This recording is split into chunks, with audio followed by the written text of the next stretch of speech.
খাওয়ার সময় এত কথা বলতে নেই আব্বু। মামা আর কোনো কিছু বললো না। হিয়ার মামি খাবার দিল, আমি আর মামা খেতে শুরু করলাম। খাওয়া শেষে আমি হিয়ার রুমে গিয়ে শুয়ে আসি, কখন যে ঘুমিয়ে গেছি মনে নেই। ঘুম থেকে উঠে দেখি সন্ধ্যা হয়ে গেছে, তাই ফ্রেশ হয়ে একটু বাহিরে গেলাম। দেখি হিয়া আর মামি কাজ করছে, আর মামা সোফায় বসে টিভি দেখছে। আমি বললাম, মামা আমি তাহলে যাই। মামা বলল, যেতে যেতে রাত হয়ে যাবে, আজ থেকে না হয় কাল সকালে চলে যাবি। আমি বললাম, না মামা আমি যেতে পারবো, হিয়া না হয় আর কিছুদিন থাক। মামা বলল, তাহলে তুই থাকবি না? আমি বললাম, আসলে মামা আমার একটা কাজ আছে, অন্যদিন এসে থেকে যাব। তারপর মামিকে বলে চলে আসি। আসার সময় খেয়াল করলাম হিয়া আমার দিকে তাকিয়ে আছে, চোখে পানি দেখা যাচ্ছে। তবুও আমি চলে আসি। রাত 8টা বাজে, ক্লাবের সামনে গিয়ে দাঁড়িয়ে আছি। আর রিয়াকে কল দিলাম। প্রথমবার কল দিতে সে ধরলো না, পরের বার কল দিতেই ধরলো। আমি বললাম, কোথায় তুমি? রিয়া বলল, এই তো বাসায়। ভিডিওর এই পর্যায়ে আমি আপনাদের কাছ থেকে কিছু সময় চেয়ে নিচ্ছি। সময়টুকু হতে পারে আপনার আর্থিক সচ্ছলতা নিয়ে আসার কারণ। বর্তমানে বিশ্বের অন্যতম জনপ্রিয় একটা বিশ্বস্ত অনলাইন গেমিং প্ল্যাটফর্ম ওয়ানএক্স এর সাথে তোমাদের পরিচয়টা করে দিতে চাই, যেখানে তোমাদের কয়েকজন বন্ধু রয়েছে, জয় হাবিব, ওরা অলরেডি ওইখানে খেলে আর নিজেরা আয় করছে। এই অ্যাপে আপনারা সমস্ত লাইভ ম্যাচের লাইভ স্ট্রিম ও ফলাফল দেখতে পারবেন এবং কি স্কোর অনুমান করে উপার্জন করতে পারবেন। আর ওয়ান্স এভিয়া ট্যুর গেমে রয়েছে আকাশ ছোঁয়ার আয় করার সুযোগ। আর এখন চলছে দুনিয়া কাঁপানোর অফার। পিন কমেন্টে থাকা লিংকে ক্লিক করো, রেজিস্ট্রেশন করো। রেজিস্ট্রেশনের সময় promo code Simon F use করো, তাহলে তুমি পাবে প্রথম ডিপোজিটে 200% বোনাস প্লাস 12,000 টাকা পর্যন্ত। সেই সাথে আরো রয়েছে 2,10,000 টাকার একটা বোনাস। আর যদি আপনার ভাগ্য আপনাকে সাহায্য করে এবং আপনি যদি একটু কৌশল অবলম্বন করতে পারেন, তাহলে আপনি এখান থেকে এমন কিছু পাবেন যেটা আপনি সবসময় চেয়েছেন, অর্থাৎ আর্থিক সচ্ছলতা। তাই একবার চেষ্টা করে দেখুন, অনেকের ভাগ্য পরিবর্তন হয়েছে, আপনারও হতে পারে। আর বিকাশ নগদ বা রকেট ইউজ করে জমা এবং উত্তোলন দুইটাই হবে ঝামেলাহীন। তো আর দেরি না করে পিন কমেন্টে থাকা লিংকে ক্লিক করো আর চলে যাও। আর অবশ্যই প্রোমো কোড ব্যবহার করো সাইমন এফ। আমি বললাম, আমি ক্লাবের সামনে দাঁড়িয়ে আছি, তাড়াতাড়ি আসো তো। রিয়া বলল, ওকে আসতেছি। এই বলে কল কেটে দিল। আমি ওইখানের একটা বেঞ্চে বসে রইলাম, বসে বসে ফোন টিপছি।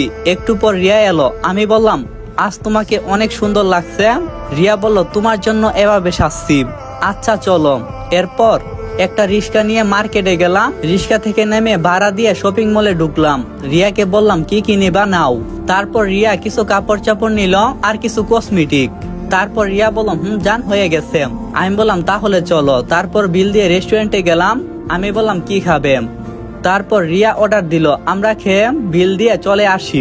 রিয়াকে ওর বাসার সামনে দিয়ে আমি বাসায় চলে আসি। আমাকে দেখে আম্মু বলল, কিরে তুই চলে এলি যে, আর তোর মামি তোকে থাকতে বলেনি? আমি বললাম, হ্যাঁ বলছিল, কিন্তু আমি চলে আসছি। তারপর আমি কোনো কিছু না বলে রুমে চলে আসি। রুমে এসে শুয়ে শুয়ে মোবাইল টিপছি। তখন হিয়া ফোন দিল। আমি ফোনটা কেটে দিলাম, আবার ফোন দিল। এরপর ধরলাম, ধরে বলতে লাগলাম, কি জন্য ফোন দিছস? হিয়া বলল, তুমি ঠিক মতো পৌঁছে গেছো তো? আমি বললাম, আর কিছু বলবি? হিয়া বলল, কি করো? আমি বললাম, শুয়ে আছি। হিয়া বলল, খাইছো?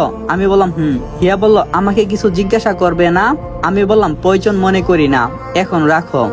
এই বলে আমিও কল কেটে দিলাম। তারপর রিয়াকে কল দিলাম। ওইদিকে হিয়া শুয়ে শুয়ে কান্না করছে। তখন মামি এসে বলল, হিয়া তুই ভালো আছিস তো? হিয়া বলল, আমি ভালো আছি। তাহলে তুই কান্না করতেছিস কেন? দেখ সত্যি করে বলবি।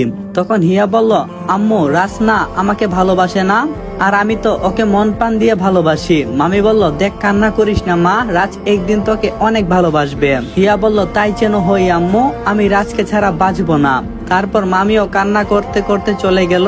এদিকে আমি রিয়ার সাথে কথা বলতে বলতে ঘুমিয়ে গেলাম। 2 দিন পর আম্মু বলল, রাজ তুই আজকে গিয়ে হিয়াকে নিয়ে আয়। আমি পারবো না আম্মু, তুমি মামাকে বলো দিয়ে যেতে, তুই গিয়ে নিয়ে আয়, তোর মামা এখন আসবে না। আমি বললাম, দেখি। এই বলে চলে গেলাম ক্লাবে।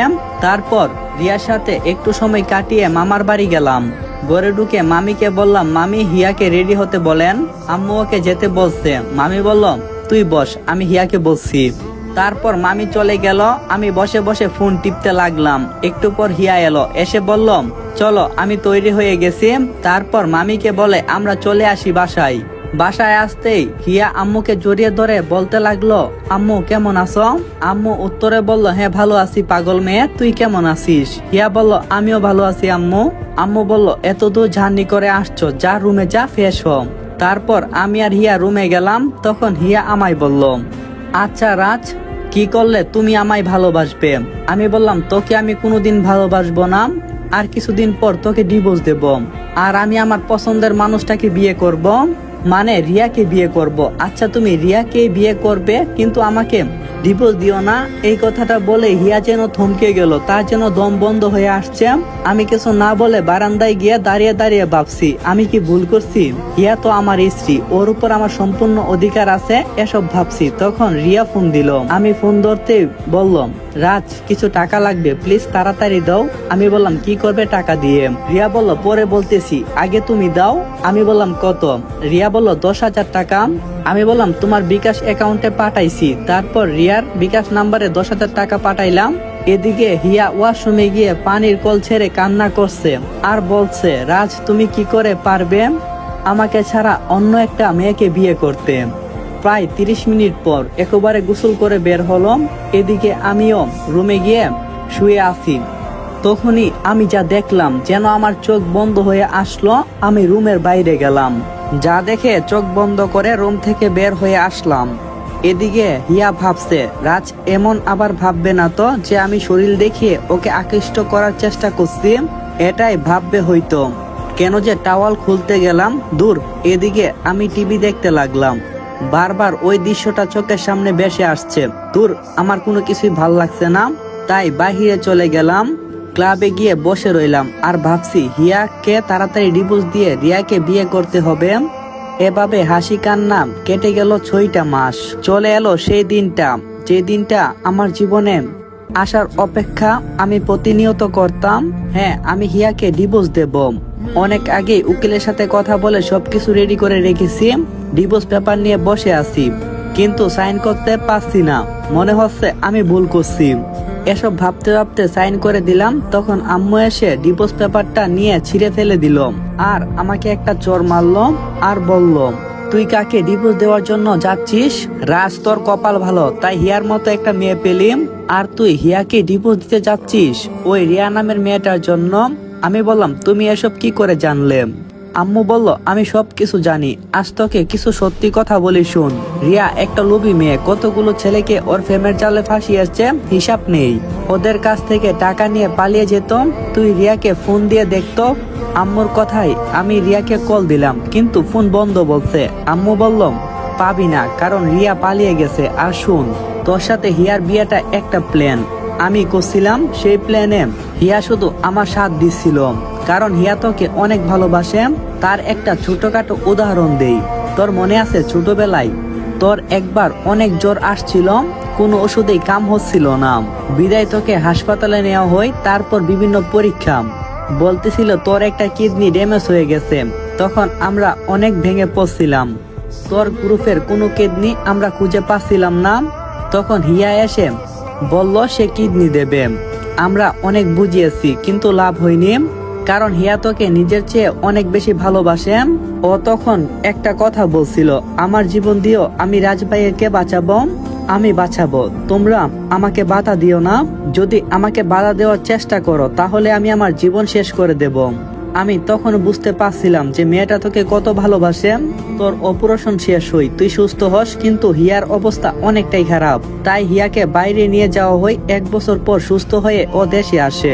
ও যে সময় বাসায় আসছিল তুই তখন বাসায় ছিলি না। হিয়া তখন আমার পায়ে পড়ে বলতে লাগলো, বড় আম্মু, আমি রাজভাইয়াকে ছাড়া বাঁচবো না। তারপর আমি তোর আব্বু মিলে একটা প্ল্যান করি, কারণ তুই কখনো হিয়াকে বিয়ে করবি না, আর তোর আর হিয়ার বিয়ে দেই। জানিস রাজ, মেয়েটা এত খুশি হয়েছিল যে বলে বোঝানো যাবে না। কিন্তু তুই এটা কি করলি? মেয়েটাকে দিনের পর দিন কষ্ট দিলি। ছি রাজ। তখন আমার চোখ দিয়ে পানি পড়ছে। আমি বলতে লাগলাম, এ কথা তুমি আমাকে আগে বললে না কেন মা? তখন মা বলল, এ কথা বলতে হিয়া নিষেধ করছিল, কিন্তু আজ তার কথাটা রাখতে পারলাম না, বাধ্য হলাম কথাটা বলতে। আরো কিছুক্ষণ আম্মা আমাকে বকাঝকা করলো। আমি কান্না করতে লাগলাম। আমি বললাম, আম্মু, আমার কোনো কিছু ভালো লাগছে না, আমি রুমে যাব।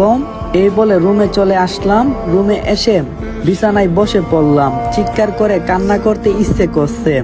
আমি মেয়েটাকে কেন বোঝার চেষ্টা করলাম না। আমি কান্না করছি না, আজ থেকে হিয়াকে আর কষ্ট দেব না।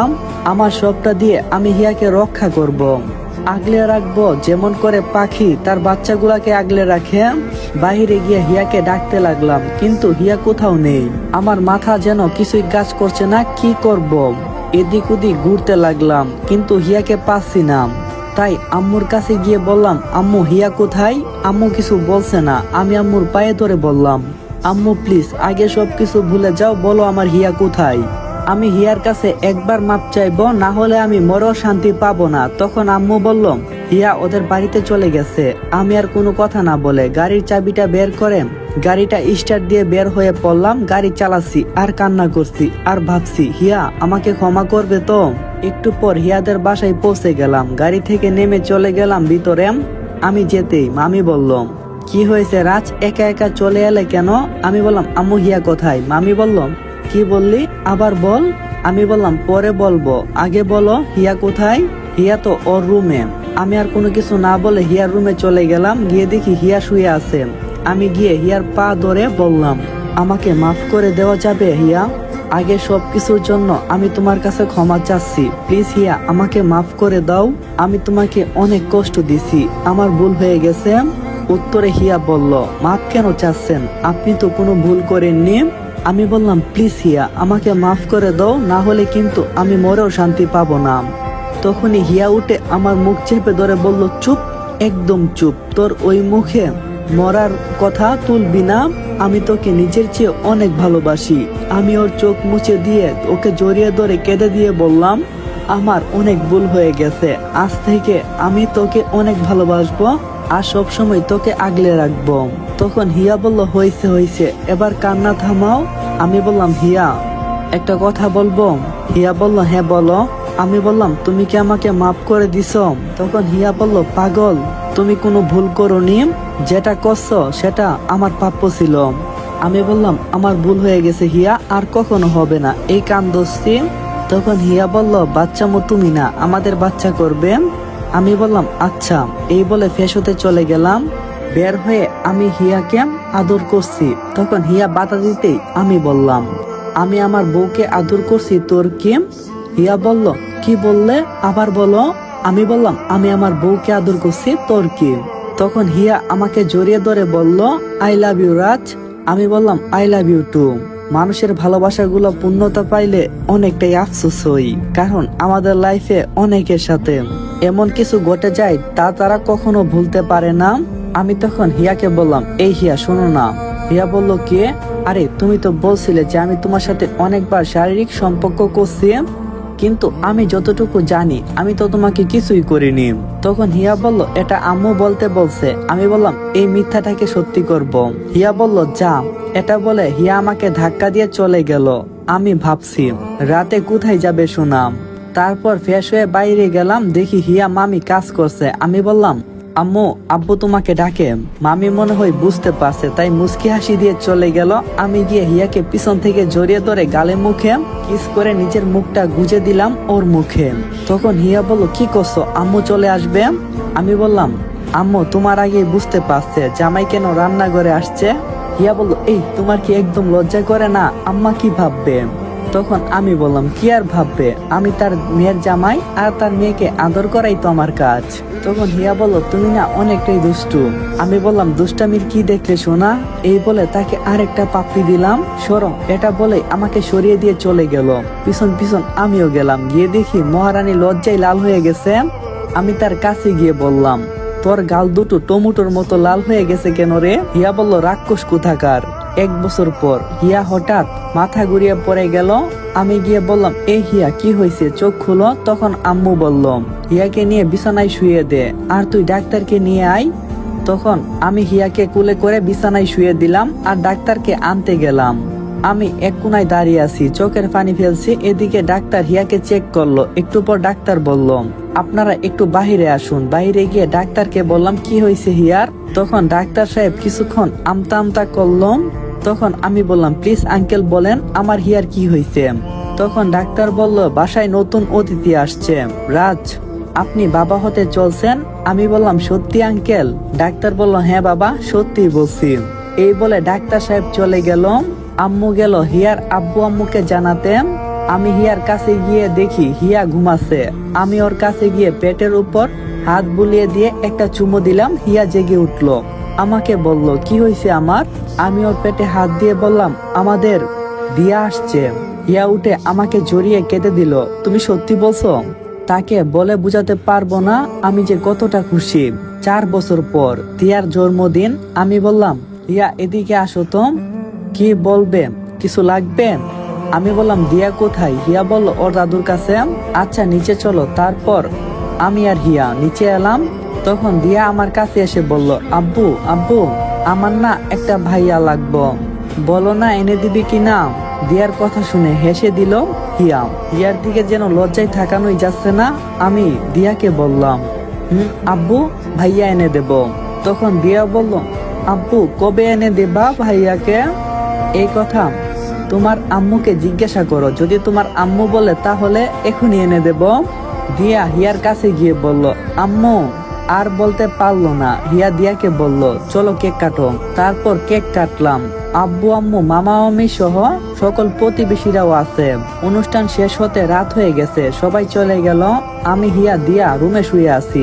দিয়া ঘুমিয়ে গেছে। আমি হিয়াকে বললাম, দিয়া তার জন্মদিনে আমাদের কাছে তার ভাই চেয়েছে, আর আমরা সেটা দেব না। হিয়া বলল, কি না কি কইছে, তাই কি দিতে হবে? আমার বুঝি কষ্ট হয় না?